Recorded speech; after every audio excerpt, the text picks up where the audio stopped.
لو سمحت حضرتك، اللاعب اللي اسمه حسين الشحات ده ضربني بالقلم قدام الناس كلها وشتمني جامد قوي. لو سمحت بقى انا عايزك تجيب لي حقي. وريني وشك كده يا شيبي، بص الناحيه التانيه اعمل كده.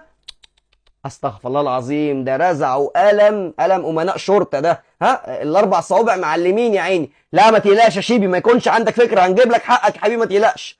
عايزين نجيب حق الشيبي عشان الواد حسين الشحات ضربه جامد. ها وقفوا الشيبي 6 ماتشات وغرامه 100,000 جنيه.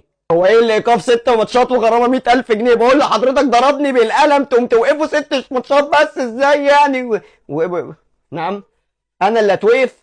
حضرتك اطرش ولا ايه؟ بقول لك ده هو اللي ضربني بالقلم وشتمني، او انا اللي اتوقف واتغرم؟ هو ايه الظلم اللي بيحصل ده يا جدعان؟ دول وقفوا الواد اللي اتضرب واتشتم 6 ماتشات وغرموه 100,000 جنيه. ده ظلم اللي بيحصل ده. هو عمل ايه يعني عشان ده هو اللي اتضرب واتشتم؟ يستاهل الشيب اللي غلطان، حلال فيه ان هو يتوقف ويحصل فيه